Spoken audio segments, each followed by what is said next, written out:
Selamat pagi anak-anak Sedama. Pertama-tama terimalah salam Buddhis dari Miss Namo Buddhaya. Amin.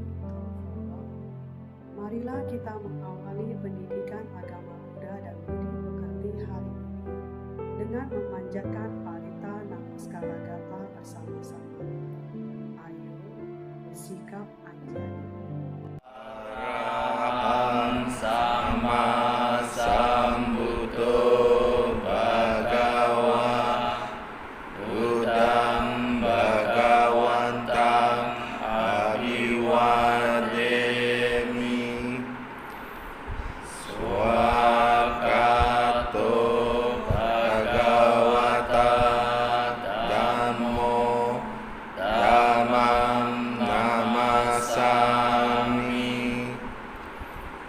Supatipanno Bhagavato Sawaka Sangho Sangham Namami.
Sabe sata bawantu suki tata. Semoga semua makhluk hidup berbahagia. Sadu, sadu, sadu. Pada materi sebelumnya, kita sudah belajar tentang pengertian meditasi, macam meditasi, dan syarat meditasi. Pada materi hari ini, kita akan belajar tentang objek meditasi pandangan terang. Tujuannya adalah dapat mengetahui objek yang ada dalam meditasi pandangan terang. Nah, kita mulai penjelasan kita hari ini. Objek Vipassana Bhavana adalah nama dan rupa, atau batin dan materi, atau yang disebut pancakanda, 5 kelompok faktor kehidupan. Meditasi pandangan terang atau meditasi Vipassana Bhavana adalah dilakukan dengan memperhatikan gerak-gerik nama dan rupa.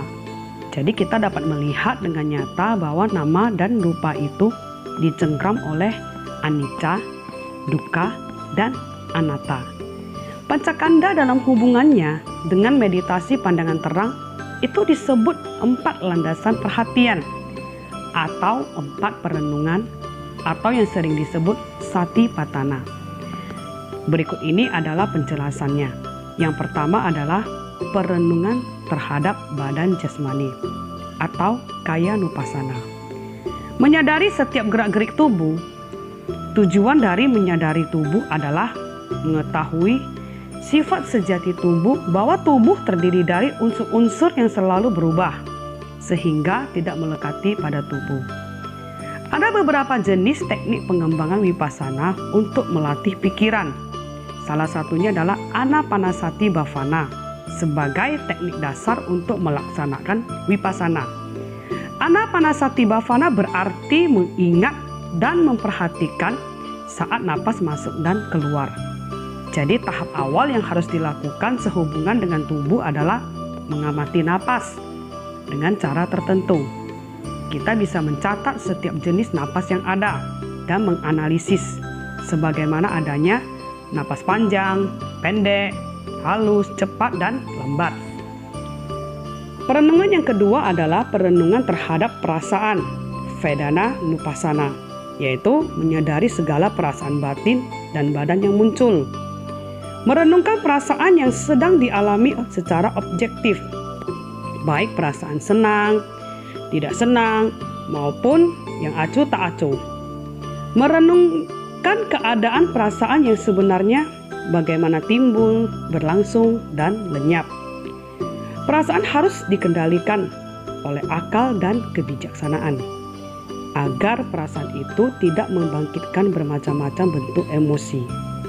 Apabila perasaan telah dapat diatasi dengan cepat, maka batin menjadi bebas, tidak terikat oleh apapun di dalam dunia ini.